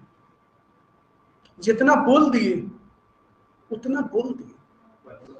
मतलब सर, मतलब मुंह से निकल गया, पेपर पे लिखा गया तो लिखा गया। हाँ, आईटीआर यू में कहता है सही तो करवा लेगा वो, कम करने का कोई मौका नहीं देगा। सर अपडेटेड रिटर्न में टैक्स लायबिलिटी रिड्यूस नहीं होता है ना, भूल जाओ, ये भूल जाओ तुम। इनकम टैक्स कहता है भूल जाओ, और नहीं याद है तो हम कान के नीचे मार के तुमको याद करवा देंगे। और क्या बोलता है? Refund can not be increased. मतलब सर अगर हमको इनकम टैक्स का रिफंड लेना है, मेरा टीडीएस सब कट चुका है। जैसे देखिएगा, इनको देखिएगा, जॉब वाले लोगों को आज तक बहुत सारे नौकरी वाले लोगों को पता ही नहीं चला है कि उनका आईटीआर नहीं भराता है। उनके दिमाग में कोई कह दिया है, उनको लगता है कि टीडीएस कट जाना ही टैक्स पे करना है। देखिएगा, पापा को कहिएगा ना, आपके पापा जॉब करते हैं, पापा टैक्स नहीं भरिएगा, वो कहेंगे अरे यार मेरा तो टैक्स कट ही जाता है। उनको समझाइएगा पापा आपका टीडीएस डिडक्ट हुआ है, आईटीआर आपका एम्प्लॉयर थोड़े भरेगा, वो आपकी जिम्मेदारी है कि आपके एम्प्लॉयर का। वो टीडीएस काट के दिया है, वो आपका आईटीआर नहीं भरा है। हम भी अपने पापा को जब ये बात समझाते हैं, अब तो खैर वो रिटायर हो चुके हैं, लेकिन जब जॉब करते थे और हम स्टूडेंट एज में थे, काहे को सुने, हम पहला दिन क्लास से पढ़कर उनको यही बात बताए थे। पहला दिन फोन पे बताए, फोन पे तो जानते हो कौड़ी बराबर वैल्यू होना नहीं। फिर फेस्टिवल में आए हुए थे तो अचानक से याद दिलाए, पापा आप अपना आईटीआर भरिए, कभी फ्यूचर में लोन वोन का जरूरत होगा। तो हमको कहे तुम ही जानता है, मेरा टैक्स पहले ही कट के कंपनी दे देती है। हम समझाए पापा there is a difference between TDS and ITR, डांट डपट के चुप करा दिया। मतलब मोरल ऑफ द स्टोरी, उनको कुछ समझ में बात। तो दोस्त यही तो समझना है, टीडीएस का डिडक्ट होना। और जानते हैं जॉब वाले सब आदमी को यही लगता है कि टीडीएस कट जाना का मतलब होता है टैक्स का पे हो जाना। सर टैक्स थोड़ी उसमें भरेगा वो तो आपको बताना पड़ेगा कि सर मेरा इतना टैक्स बना इनकम टैक्स को और मेरा टीडीएस इतना मेरे एम्प्लॉयर ने दे चुके हैं। अगर मेरा एक्स्ट्रा पैसा निकलता है, अब जानते हैं इस चक्कर में क्या होता है, अगर उनका रिफंड भी बनना होगा तो आज तक वापस नहीं आएगा। अब सोच लीजिए, ऐसे एग्जांपल लेते हैं, आपके कोई भाई हैं जो इंजीनियरिंग सेक्टर में जॉब कर रहे हैं, 2 साल से वो आईटीआर नहीं भरे, 4 साल से आईटीआर नहीं भरे, 5 साल से आईटीआर नहीं भरे। आप उनको ये बात बताए, अरे यार तुम आईटीआर नहीं भरे, बोले नहीं टैक्स तो कटता है, बोला नहीं नहीं वो टीडीएस होता है, तो अपना आईटीआर भरो, हो सकता है यार तुम्हारा टैक्स ज्यादा कटा हो, टीडीएस हमेशा ज्यादा रहता है, हो सकता है डिडक्शन वगैरह लेकर तुम्हारा टैक्स वापस मिल जाए। तुम उसको कैलकुलेट करके दिखाए और पता चला कि टीडीएस ज्यादा था और टैक्स कम था, ठीक है। अब वो घबरा गया, कैसे होगा, 5 साल पहले का मुद्दा है, 10 साल पहले का मुद्दा है। तुमने बोला अरे यार इस असेसमेंट ईयर में सरकार नया कानून लाई है, समझे, नया रूल लाई है। आप बोले जाओ कंपनी से निकालो तो 5 साल पिछले का पूरा सैलरी स्लिप मांगो, थोड़ा समय लेगा लेकिन दे देगा, 10-15 दिन से ज्यादा समय थोड़ी लेगा। लोग वो लाकर आपको दे दिया, आप सब अपडेट कर दिए। तो लॉ क्या कहता है, refund can not be increased, belated return में रिफंड नहीं बढ़ेगा। अगर आपका निकलता भी है गए, क्यों, क्योंकि आप गलती किए और गलती का सजा है, कहता है रिफंड नहीं बढ़ेगा। अगर आपका निकल भी रहा होगा तो इस गलती के कारण अपडेटेड रिटर्न में हम नहीं देंगे। और जानते हैं एक और चीज सुनिए, आप पे एक्स्ट्रा टैक्स थोपा जाएगा, ये आपसे ऑब्जेक्टिव में पूछेगा, क्योंकि नया नया ऐड हुआ है ना, तो 2 साल तक ये मुद्दा बहुत हॉट टॉपिक रहता है एग्जाम के लिए। एडिशनल टैक्स पे करना होगा, मतलब सिर्फ दोस्त तुम नॉर्मल टैक्स जो बनता है वो तो दोगे ही, तान्या बेटा सुनिएगा, देखिए हम एक्स्ट्रा टैक्स सॉरी जो नॉर्मल टैक्स बनता है वो तो देंगे ही, तुम पे एक और बोझा ला देगा ये लोग, पता है क्या, एडिशनल टैक्स का।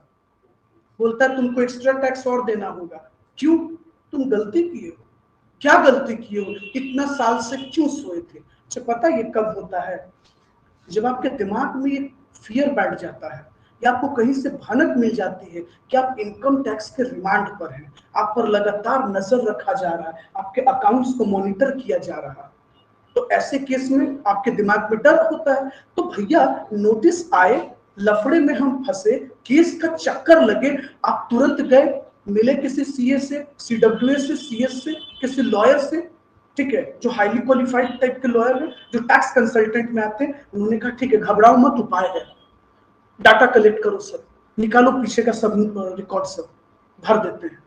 ज्यादा से ज्यादा यही ना होगा कि हम पे पनिशमेंट है कि नॉर्मल टैक्स भी देना और तुमको एक्स्ट्रा टैक्स भी देना पड़ेगा सेक्शन 40B में। किसमें देना पड़ेगा, 40, लेकिन सवाल है सॉरी हाँ 140B 140B में सर कितना देना पड़ेगा। कहता है कि अगर तुम 12 महीना के अंदर अपडेटेड रिटर्न भर दोगे तो सिर्फ 25% एक्स्ट्रा टैक्स लगाएंगे, सिर्फ 25%। और अगर 24 महीना लगा दोगे, जैसा कि तुम पढ़े थे कि तुमको 2 साल का एक्स्ट्रा टाइम मिला है ना, तो अगर तुम 1 साल के एक्स्ट्रा टाइम रहते काम कर लोगे तो 25% और 2 साल का समय ले लिए तो तुम पे एक्स्ट्रा टैक्स, नॉर्मल टैक्स तो तुम दे ही रहे हो, इसको सोचो पहले, नॉर्मल तो तुम दे ही रहे हो, इसके अलावा उस टैक्स का 50% और भरोगे। ये तुम्हारा क्या है, पनिशमेंट है। किस सेक्शन में, 140B में। अच्छा सर क्या हम पे लेट फाइन लगेगा जो 234F में लगता है, नहीं वो छोड़ दिया जाएगा, कोई भी लेट फी। अब एक बात बताओ भैया, इनडायरेक्टली तो तुम हमसे घुमा के एडिशनल टैक्स ले ही रहे हो और बहुत सफाई से इनकम टैक्स कही, जाओ गुतरू को छोड़ दो, लेट फी का कोई मत लगाओ इस पर इंटरेस्ट, पेनल्टी 234F में क्यों मत लगाओ। कितने अच्छे से आप पे एहसान जता रही है कि नहीं लगा रहे बुआ, भैया आप तो लगा ही दिए हमसे, अलग बात है तरीका अलग था, आप हमसे एक्स्ट्रा टैक्स लिए ना जी। आप कहता है कि जाओ लेट फी नहीं लेंगे, ये लेट फी नहीं था तो क्या था जी, अभी निर्मला आंटी से कौन पूछे, छोड़ देंगे, उठ के भगा देंगे हमको। इनडायरेक्टली तो आप हमसे फाइन ही ना लिए। अच्छा देखो इन लोगों ने इसको फाइन का नाम नहीं दिया सतीश, किसका नाम दिया, एडिशनल टैक्स। कहा कि चलो एडिशनल टैक्स लेंगे, फाइन नहीं लेंगे। ये तो वही बात हो गया, तुमको सैलरी नहीं देंगे, स्टाइपेंड देंगे। हाँ? क्या है सर? नाटक। क्या है? नाटक है। और क्या है? क्या जी, कुछ बुझाया? हिम्मत नहीं हारना, जब तक है जान, जब तक तोड़ेंगे नहीं, छोड़ेंगे नहीं, हारना नहीं है दोस्त, एग्जाम निकलेगा।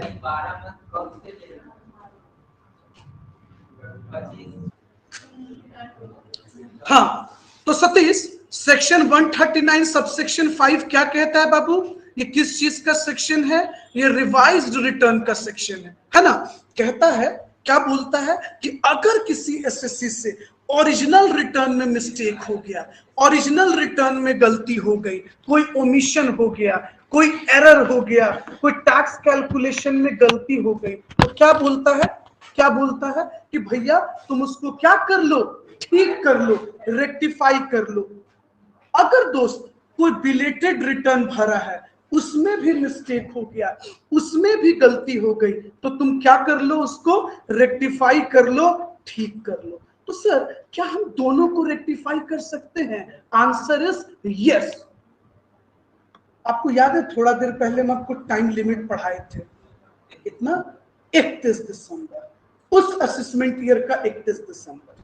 चलिए अब ये बताइए, अगर आपसे थ्योरी या ऑब्जेक्टिव कोई पूछा तो आप कैपेबल हैं बताने में कि रिवाइज्ड का मतलब क्या है, रिवाइज्ड किस सेक्शन में आता है, और रिवाइज्ड किसका किसका होता है? क्या बेटा?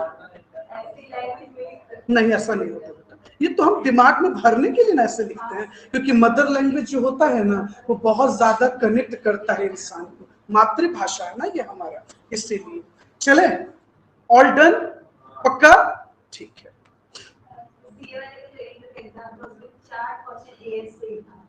और एक क्वेश्चन 20 मार्क्स से सिंगल एंट्री से। कैसा क्वेश्चन? ठीक था, नहीं गलत नहीं।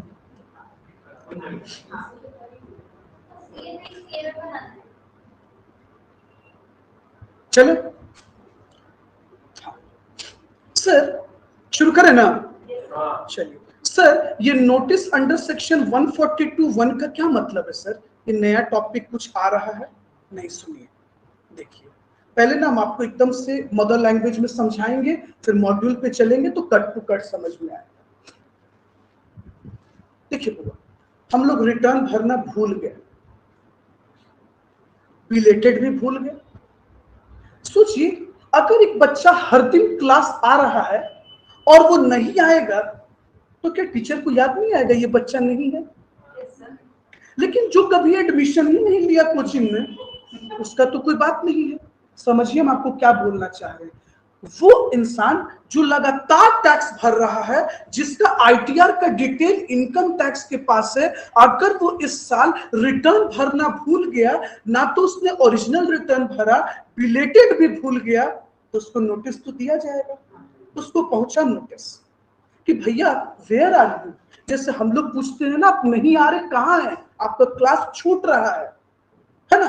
क्योंकि क्लास छूट जाता है तो फिर दोनों को टेंशन, पढ़ाने वाले को भी टेंशन आ जाता है, और देखा जाए तो पढ़ने वाले को भी टेंशन। खैर पढ़ने वाले को तो कम आता है, मेरे जैसा जो बौड़ाहा आदमी है उसको पढ़ाने का भी टेंशन आ जाता है, क्योंकि हम पर्सनली हर चीज पे चले जाते हैं, लगने लगता है कि जैसे हमारा ही एग्जाम है। खैर, तो आपको क्या भेजा जाएगा? न्योता, नोटिस, अंडर सेक्शन 142 सबसेक्शन 1 का नोटिस।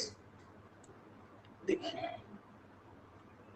नोटिस जब आपको जाएगा, समझे, तो देखिए कहता है notice under section 142 subsection 1 can also be issued to tax payer to file return. अच्छा सर एक बात बताइए, ये नोटिस कब कब जाता है? एक चीज समझिएगा सतीश, ये नोटिस सिर्फ उन्हीं को नहीं जाता जिन्होंने ऐसा भी हो सकता है अमन कि तुम नोटिस दिए, तुम नोटिस भरे, लेकिन अकाउंट्स का डिटेल देना भूल गए, तुम पीएल लगाना भूल गए, अपना बैंक का डिटेल देना भूल गए, तो उस केस में भी तुमको नोटिस जाएगा। नोटिस सिर्फ इसीलिए नहीं आया है कि तुम रिटर्न भरो, ये भी तो हो सकता है आनंद कि तुमने इस ईयर में रिटर्न भर दिया, लेकिन तुम भूल गए कुछ इंफॉर्मेशन बताना। बुक्स ऑफ अकाउंट्स को अटैच करना, बुक्स ऑफ अकाउंट्स का पीडीएफ फाइल बनाया जाता है और अटैच कर दिया जाता है, ठीक है। तो सर वो डॉक्यूमेंट खोज रहा है तो मिल ही नहीं रहा है, तुम गलती से भूल गए, तो तुम्हारे मेल पर नोटिस आ गया कि आप प्लीज भेज दीजिए, आप भेज दिए।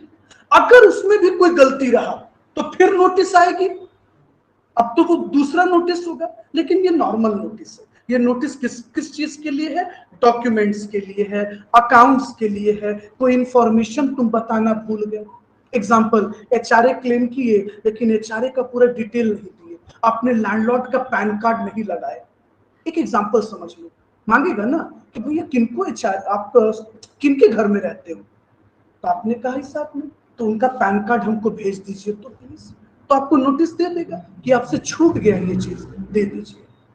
तो इस तरह से आपको आ जाती है नोटिस। ये नॉर्मल नोटिस है दोस्त, ये कोई केस मुकदमा वाला नोटिस नहीं है। हाँ, जब आपको टैक्स के लिए नोटिस आ रहा है और आप कोई जवाब भी नहीं दे रहे, तो इनकम टैक्स के पास इतना पावर है कि वो कुर्की जब्ती भी कर सकती है। कुर्की जब्ती, घर और एसेट्स को अपने कस्टडी में ले लेगा, हाँ, नीलामी करवा देगा और बिकवा देगा, समझिए। चले, तो वो जानते कब होता है? जब आप कोई रिस्पॉन्स ही नहीं दे रहे इनकम टैक्स को, नोटिस आ रहा है, आप कोई जवाब नहीं, ना मिलने जा रहे हैं, ना कोई रिटर्न इंफॉर्मेशन, कुछ नहीं, आपको लग रहा है कि कोई फर्क ही नहीं है, तब वो उतना एक्टिव होती है। अदरवाइज नॉर्मल नोटिस देके आपको समय देती है। हाँ, ये भी हो सकता है आप किसी समस्या में हो, पारिवारिक प्रॉब्लम है, आप इन्फॉर्म कीजिए। इनकम टैक्स भी समझती है, मान लीजिए किसी के फैमिली में एक्सीडेंट हो गया, किसी की मृत्यु हो गई है, बहुत क्लोज वन है, सामने वाला परेशान है, वो मेल में डाल देगा, सर ऐसा हमारे साथ प्रॉब्लम चल रहा है, I am mentally not stable, please हमको थोड़ा समय दिया जाए। इनकम टैक्स आपका समय बढ़ाएगी, आपको समय देगी, उसको पता है आदमी भी नॉर्मल स्टेट में नहीं है, लेकिन आप कोई रिस्पॉन्स ही नहीं देंगे तो कैसे पता चलेगा कि उस इंसान के साथ क्या चल रहा है, वो कैसे प्रॉब्लम में है। हो सकता है वो खुद हॉस्पिटलाइज्ड हो, तो जो लोग उसका मेल देख रहे हैं या जिनकी कस्टडी में उनका पूरा अकाउंट्स है, उनको जवाब देना है उनके बिहाफ में। चले, क्या यहां तक कुछ कुछ समझ में आया? बोलो, आइडिया लगा जी? आइए। हाँ सर एक बात बताइए, बुआ चलो बाद में। सर हम लोग 4th और 5th प्रोवाइजो का अमेंडमेंट पढ़ रहे हैं। अच्छा सर, आपने अभी कहा था कि आरओआई, सुनना, फिर से वही सेक्शन जा रहा है, सेक्शन। अच्छा सर, आप एक ही बार काहे, सर आप एक ही बार हर बतवा काहे नहीं एंड करते हैं दोस्त? एक ही बार हौच-पौच हो जाता, स्लोली समझो। सेक्शन 139 सबसेक्शन 1 में क्या पढ़े? सेक्शन 139 सबसेक्शन 1 में क्या पढ़े? रिटर्न ऑफ इनकम उनके लिए कंपलसरी है जिनका टोटल इनकम बेसिक लिमिट से ज्यादा है, और पार्टनरशिप और फर्म के लिए कंपलसरी है, ठीक है? इतना पढ़ा है ना? मैंने क्या कहा? टोटल इनकम बेसिक लिमिट से ज्यादा है, लेकिन आपको पता है लॉ कहता है, 4th और 5th प्रोवाइजो कहता है कि बेसिक लिमिट कम होने के बाद भी, सुनना इशिका बेटा सुन, बेसिक लिमिट कम होने के बाद भी, sorry, total income basic limit से कम होने के बाद भी तुमको आरओआई फाइल करना होगा। सर ये तो अपवाद हो गया। यस, कुछ देर पहले आप भाषण दिए कि देखो टोटल इनकम जब बेसिक लिमिट से ज्यादा होगा तब आरओआई इंडिविजुअल फाइल करेगा। आप यहां कह रहे हैं कि आरओआई कंपलसरी है 4th और 5th प्रोवाइजो में। सर ऐसा क्या गुनाह कर दिया? सुनिए, लॉ कहता है अगर उस आदमी का कोई भी एसेट्स इंडिया के बाहर है तो, सुन रहे हैं, कहता है अगर कोई पर्सन आरओआर है, do you know ROR? Resident but ordinarily resident. तो दोस्त जो आरओआर है, जो कि सेक्शन 6 सबसेक्शन 6 में पढ़ते हैं। अच्छा सर, आरओआर तो एचयूएफ भी होता है, हाँ, इंडिविजुअल भी होता है, हाँ, एओपी, बीओआई, एजेपी सब तो होता है सर, यानी कि आप कह रहे हैं कि वैसा आरओआर जो एसेट्स इंडिया के बाहर होल्ड करता हूं। अच्छा, तो इस सिचुएशन में चाहे दोस्त उसका टोटल इनकम बेसिक लिमिट से कम हो, ज्यादा हो, लॉस हो, लॉ कहता है कि भैया तुम पहले हमको अपना रिटर्न ऑफ इनकम अपडेट करो, आरओआई अपडेट करो। तो बाहर में संपत्ति रखते हो, कहते हो कि कमाई भी नहीं किए, नाट। यहाँ इंडिया में लोग का एसेट्स नहीं पूरा हो रहा है, अब तुम्हारा विदेश में एसेट्स है और कहते हो कि हे माई बाप पैसे नहीं कमाए हैं, पहले आरओआई भरो ना, फिर हम देख लेंगे तुमको, पहले अपना पूरा डिटेल तो दो। तो जानते हो इनकम टैक्स का ये सब खेला है, उसको पता है। अच्छा, अब आप शांत होकर सोचो दोस्त, कोई भी इंसान जिस देश में रहता है, जब उस देश में कोई संपत्ति बना लेता है, अपने को किस्मत वाला समझता है कि खा पी कर मैंने इतने का प्रॉपर्टी बनाया, अपने बच्चों के लिए मकान बनाया, खेत खरीदा, जमीनें खरीदी, दुकान बनाया, है ना। और ये आदमी इंडिया के बाहर एसेट्स बना लिया और कहता है कि हम लॉस में है, हमको प्रॉफिट ही नहीं है। इनकम टैक्स कहता है कि सुनो, ये सब बकथोथा ही जो है बाद में सुना ना, ठीक है, हो सकता है तुम सही हो 1 मिनट के लिए, मे भी हम मान लिए, लेकिन तब हम मानेंगे, पहले तो तुम हमको क्या बताओ अपना आरओआई। क्या हो बेटा, आर यू ओके? ठीक, पर हिम्मत दिखाओ, हम समझ रहे हैं कंफर्टेबल होगा, बट समझो। हाँ, तो क्या बोला गया दोस्त, वैसा लोग जिनका एसेट्स इंडिया के बाहर है उनके लिए रिटर्न ऑफ इनकम कंपलसरी है दोस्त, चाहे उनका टोटल इनकम बेसिक लिमिट से कम। समझे? हाँ, आरओआई में तुम आओ तो पहले तो इनकम टैक्स क्या बोलता है, एसएससी कहता है बुलाती है मगर जाने का, और इनकम टैक्स क्या बोलता है, आजा, है ना। चला जाए, मेरा दिल ये पुकारे आजा। हाँ बना, चले आगे चले। आज आपको बताएंगे थोड़ा सा पैन नंबर के बारे में। ऐसे आप ऑलरेडी पैन कार्ड के बारे में जानते हैं, लेकिन थोड़ा सा आपको बता देंगे, सुनिए, थोड़ा सा आपको बता देते हैं, हल्का फुल्का सुनिएगा। अच्छा सर एक बात बताइए, पैन कार्ड क्या है बाद में बताइएगा, ये बताइए पैन कार्ड का मुद्दा कहां फंसा हुआ है? 139A में। किस में? 139A में। सर किन किन को पैन का रिक्वायरमेंट जरूरी है? सुनिएगा मेरी बात अच्छे से। अगर तुम्हारा टोटल इनकम बेसिक लिमिट से ज्यादा हो जाए, और एक बात बताएं आपको, इनकम टैक्स जितना फास्ट पैन बनाने में काम करती है, उतना सरकारी डिपार्टमेंट का कोई डिपार्टमेंट काम नहीं करता। कौन? बिना पार्किंग में लगा रहता है। हाँ, सही बात है, बिना पार्किंग का गाड़ी उठा के ट्रैफिक ले जाता है। सुनो खेल देखना भाई, टोटल इनकम तुम्हारा बेसिक लिमिट से पार कर गया। अच्छा सुनो इशिका, बेटा इनकम कब तक का जोड़ा जाता है? 31 मार्च तक का। सुनिएगा सतीश बेटा ध्यान से सुनना यार, 31 मार्च है ना। अचानक से निखिल को ये पता हुआ कि इस साल बिजनेस में निखिल का जो बेसिक एग्जम्पशन लिमिट है वो पार कर जाएगा। दोस्त तुम अपने गल्ले पे बैठते हो तो तुमको इतना तो पता चल ही जाता है ना, अंदाजा तो लग ही जाता है ना कि कितना इस साल कमाई होगा नहीं होगा। चलो मान लिए कि नहीं लगा, 31 मार्च को तो तुम जान गए एटलीस्ट। और तुमको टैक्स भरने का लास्ट समय कब तक का मिला है? 31 जुलाई। ये भी तुम जानते हो लास्ट समय तुमको कब तक का मिला है? 31 जुलाई का मिला है ना। हाँ सर बिल्कुल मिला है। अब सुनिएगा मेरी बात ध्यान से। तो इनकम टैक्स कहता है कि दोस्त अगर तुम जान गए थे कि तुम्हारा टोटल इनकम बेसिक लिमिट से पार करने वाला है, तो तुम पैन के लिए क्यों नहीं अप्लाई किए? हम हार्डली 15 दिन में तो तुमको पैन दे ही देंगे, क्योंकि इसमें तो बहुत फास्ट है, क्योंकि मेरा घाटा लगेगा।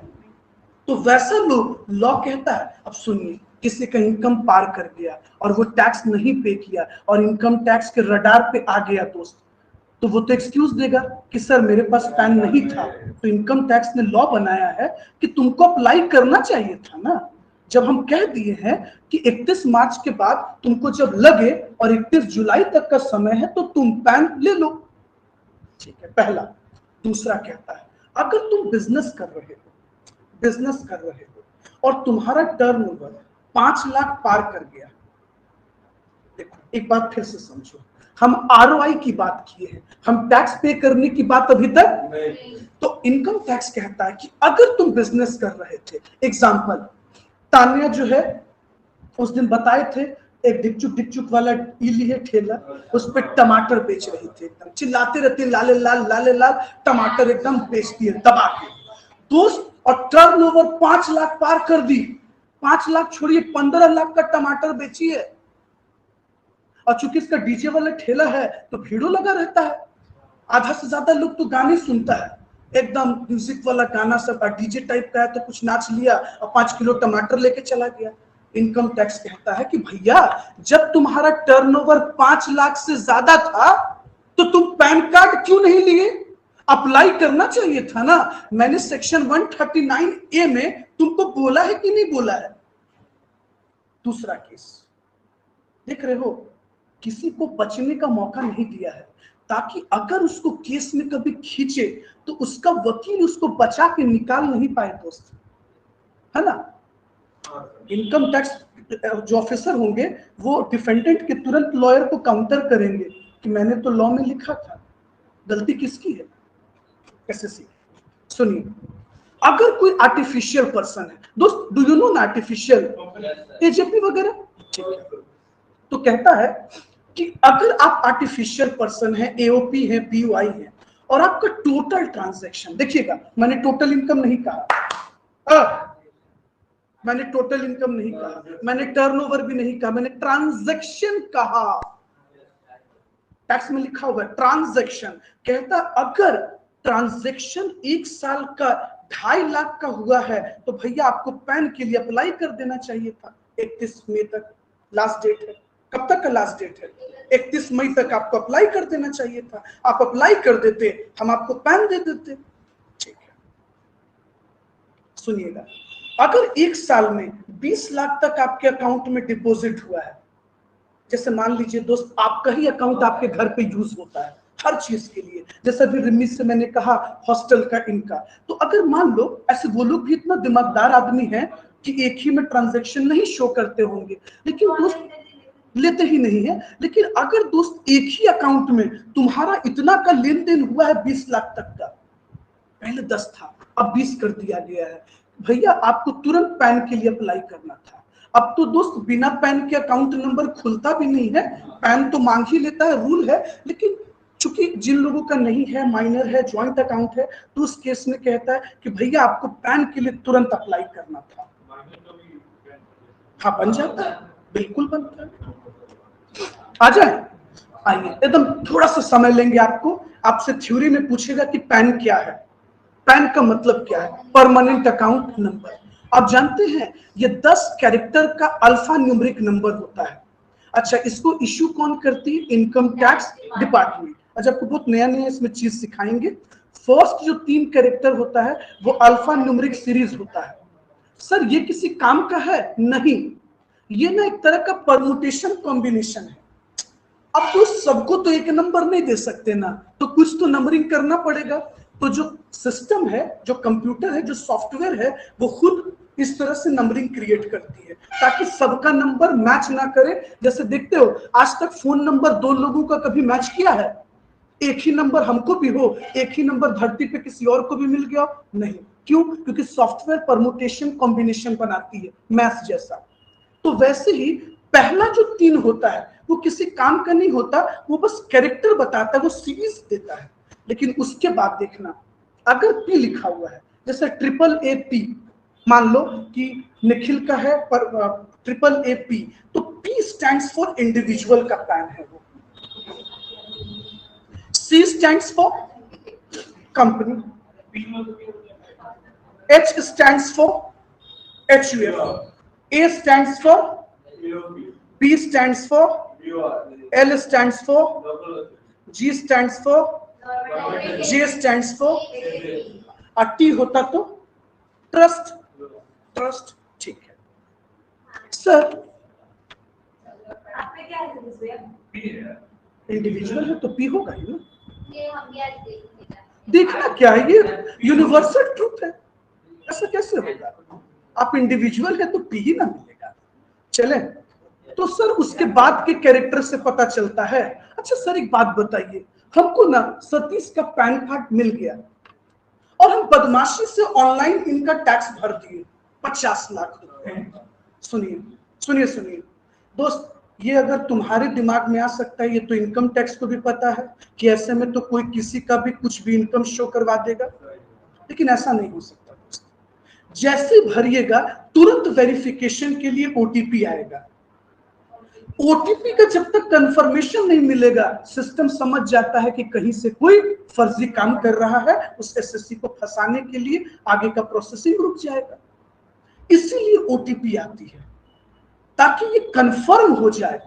अब आप बोलेंगे सर आपके पास सतीश का फोन नंबर भी, आपको फोन भी मिल गया। दोस्त अब तो इनकम टैक्स कहेगी कि गलती आपकी है कि आप अपना डॉक्यूमेंट्स और फोन किसी को देते हैं। इसीलिए दोस्त आज भी बड़े बिजनेसमैन किसी भी मामला में, और इसीलिए कहा भी जाता है कभी भी किसी का फोन ऐसे ही टच नहीं करना चाहिए। और देखिएगा ये कल्चर ना पटना के शहर में लोगों को है, जैसे किसी का कॉल भी आएगा तो वो फोन आकर दे देंगे, उठाएंगे नहीं। लेकिन गांव में देखिएगा किसी का फोन रखा है घर में भी, कोई भी नंबर ओपन कर लेते हैं। लेकिन अपने पटना में है, जैसे हमारे घर पे देखिएगा कभी भी कोई फोन नहीं टच करेगा, ठीक है, मतलब क्लोज वन तो ले लेते हैं, लेकिन ना हम जैसे अपने भाई का फोन भी नहीं छूते, वो भी मेरा फोन। अच्छा उसको काम रहेगा तो बोलेगा खोल के दीजिए, उसको पता है पैटर्न, लेकिन नहीं खोलता है। हम उसका फोन नहीं टच करते हैं, ठीक है। तो ये सब मेंटालिटीज होती है। अच्छा ऐसा क्यों? थोड़ा सा कुछ ऊंच नीच हुआ तो हमको भी लगेगा शायद भाई ने किया होगा, मैं भी ना, इसीलिए फोन नहीं दिया। अच्छा आते हैं वेरिफिकेशन पर। सर क्या ये टॉपिक हम लोगों को पढ़ना है? हाँ बाबू, ये ना इनकम टैक्स को भी पता था कि कोई भी किसी को भी ऐसे परेशान कर सकता था, इसीलिए ओटीपी का सिस्टम बनाया गया है। ओटीपी आता है, आप जब तक ओटीपी नहीं डाले कंफर्म ही नहीं होगा। जी अगर डिजिटल सिग्नेचर वाला लफड़ा है तो जब तक वो अपना डिजिटल सिग्नेचर नहीं देगा तब तक नहीं होगा। हाँ अब लफड़ा कब है दोस्त? किसी का फोन चोरी हो गया, इसीलिए कहा जाता है तुरंत जाइए, बिना लेट किए नंबर पहले बंद कराइए ताकि उस पर कोई भी ओटीपी का प्रॉब्लम क्रिएट ना हो। और एफआईआर तो नहीं लिखती है पुलिस, वो एप्लीकेशन सनहा बोलते हैं उसको, वो बस ले लेती है। चले वो बस एक इंफॉर्मेशन है।